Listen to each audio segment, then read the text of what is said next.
If we could convince you, because we know it so profoundly, that the abundance is there for you, you've just got to unlock yourself to it. It's unlocked to you. Your inner being is aware, and there are all kinds of things that you start to do that your inner being is guiding you about, but you don't hear the guidance. You don't have awareness of it because you're on this track. This is what I've always done. This is how I always think. This is the way it's supposed to be. My parents didn't have any money. Nobody I know has any money. There's no inheritance for me. I'm working too hard. People are taking more than their fair share. Nobody gets me. In other words, there's this momentum that's going that you're keeping active that is working against you. So you want to activate things that work for you. And it takes a little while for them to catch on. But after a little while, everything else just feels weird. It won't be long before it'll be hard for you to remember not having enough money. It'll be hard for you to remember. And sometimes you'll be around somebody else who's complaining, and you'll be sort of tempted to be there for them by explaining how hard it was for you. But then you'll just activate more of that and throw more resistance on your trail and slow your own progress a little bit, because you don't ever have to do that. It's logical that you might, but you don't ever have to do that. So let's not try to find the rightness or the wrongness in the realness or in the game. Let's instead, just for a little while, decide that path of least resistance means path of most allowance. And what is the path of most allowance leading you to? Your inner being, who is focused upon everything you want and got an avalanche of what you want flowing to you. The path of most allowing, your connection to your inner being and all the things that your inner being is focused upon, that law of attraction is gathered up and that is ready to turn into things in your experience in the most extraordinary ways. Esther got on an airplane the other day on Southwest. There were 3 across. She sat on the aisle. Michelle sat on the aisle across from her. She's traveling with Michelle. So fun to travel with Michelle, because Michelle just expects things to go well, and they always do. And they sat down. Esther had 2 extra seats, and she thought, they say the plane is full, but it isn't always. And she thought, sometimes an empty seat sits next to me. And then she thought, and sometimes not. And she just decided to be non-resist about it. Whatever it is, it is. I bought this seat. Whatever happens in those seats will be just fine.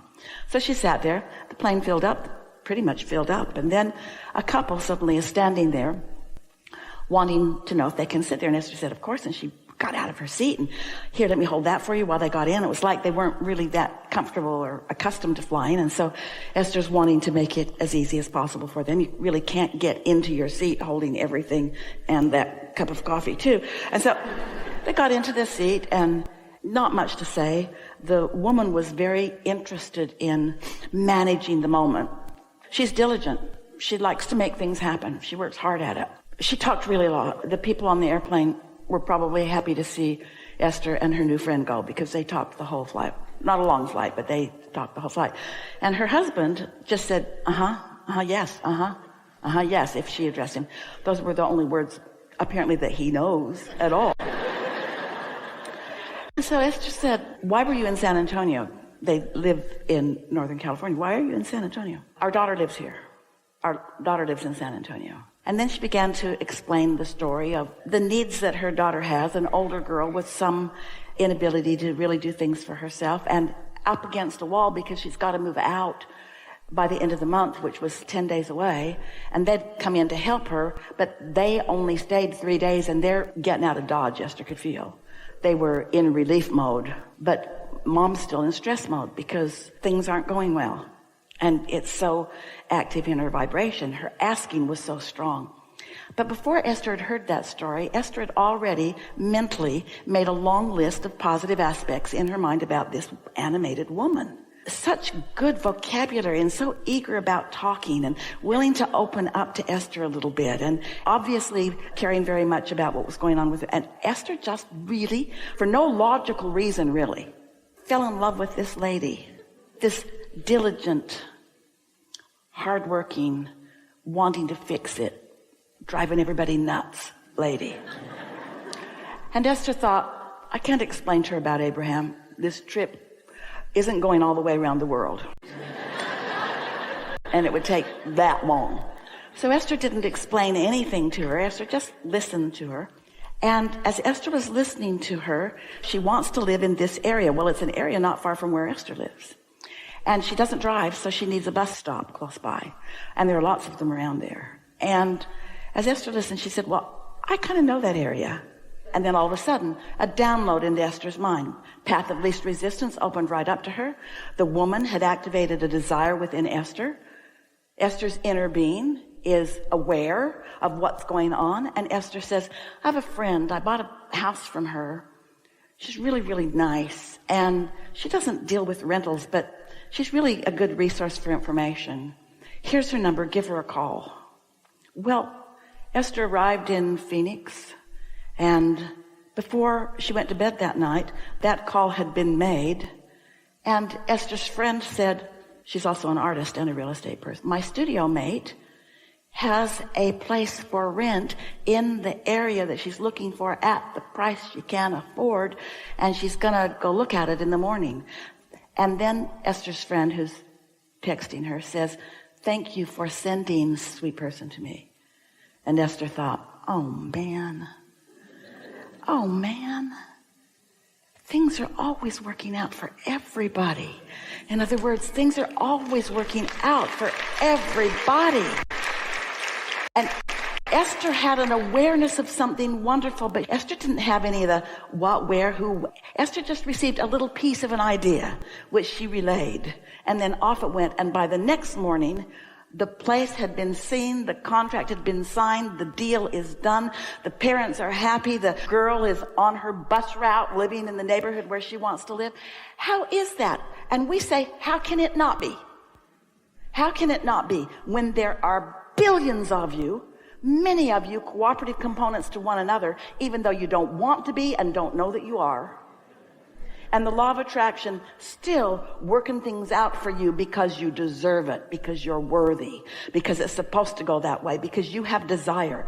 And your inner being, source energy, what man wants to call God, is not saying, oh, wait. I know you want it, but how are you going to prove worthiness to it? In other words, how much suffering are you willing to do? Well, humans do so much suffering, they pinch themselves off from goodness, and then they don't feel worthy, and then they're not expecting of good things, and then they're mad at anybody who gets good things, and then they're mad at everybody who's not living exactly the same way they are. Round and round and round it goes unnecessarily, because when you ask, it is given. When you ask, it is given. When you ask, it is given. When you ask, it is given. Every time, no exceptions ever. The question is, when it is given, what are you doing? Worrying. I'm mad. I'm jealous. I'm frustrated. I'm worried. That's throwing the sand on the trail. That's the stuff you do that doesn't let it flow. You got to find some way to feel different. If stuff like that would work out for me, Abraham, I would feel different. I promise you. Just give me some good stuff and I will feel good. We say that's conditional. And the law of attraction is responding across the board magnificently, perfectly to the vibrational frequency. Otherwise, this universe would be chaotic. But it isn't. It's in perfect balance all the time. It's in perfect balance all the time, no matter how it looks to you. It's in perfect balance. Some sports, she does not like arbitrary refs. She has a front row seat, and if you look real close, you'll see her, call me a ref. She can see. She's right there up front. He stepped out. Ref didn't see it. That was a foul. Ref didn't see it. That wasn't a foul. Ref thought he saw it. Physical humans are arbitrary. And so you don't trust. But the law of attraction isn't. And your inner being isn't. In other words, there's fairness because you are worthy and you get what you are offering vibrationally. Do you feel the law of attraction is your friend? Yes. Do you feel that it's inevitable? The way you make things happen is by letting them happen, by understanding that when you ask, the momentum is underway. And so it's a different mindset. You have to accept that, like when you throw something up, you don't have to propel it to go down. It's naturally going to follow that law of gravity. And when you have a desire, it's naturally going to follow the law of attraction. And when you launched it and your inner being got hold of it, there's a powerful gathering of cooperative components to it. And if you are not offering resistant thought, then you are one of those non-resistant cooperative components that's being called to it, and that's that momentum and that's that traction. So this sometimes feels like a weird answer to a question. Just don't do that thing that you do, and what you want will happen. Just don't do that questioning it, trying to justify it, trying to explain it, trying to compare it to others, trying to make anybody else understand. Focus on being non-resistant so that everything about you can rendezvous with everything about what you're asking for. That's a wonderful thing, isn't it? Expecting activates that desire about wanting to figure it out and wanting to attract. It's about worthiness. It's because when you feel like it can come to you and like you want it to come to you and like it is coming to you. So if we could zap you with something, it would just be such a sense of worthiness that you just never doubt again that because you ask for it, it's coming. And like the seed that you put in the ground, and you can't see any evidence of its evolution, there's still awareness that something is going on. And you don't need to see the evidence. You have awareness that it is there. And so what we're talking about is the difference between offering my vibration because I'm observing and just sensing, knowing, because my inner being knows. Humans in the religious sense call that faith.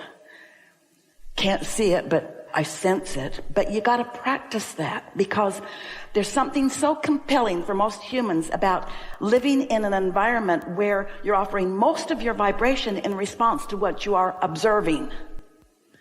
And if it's not there to observe yet, then it's kind of a guessing game for so many of you, but it does not need to be. Because there is a knowing that is within you that you can tune yourself to. Some years ago, really, really long time ago, when Jerry and Esther first got together. And Esther was always kicking her shoes off. First thing she'd do when she'd get in the house, kick her shoes off and off she'd go somewhere. And one day Jerry said to her, "Pretend like you live with a blind person."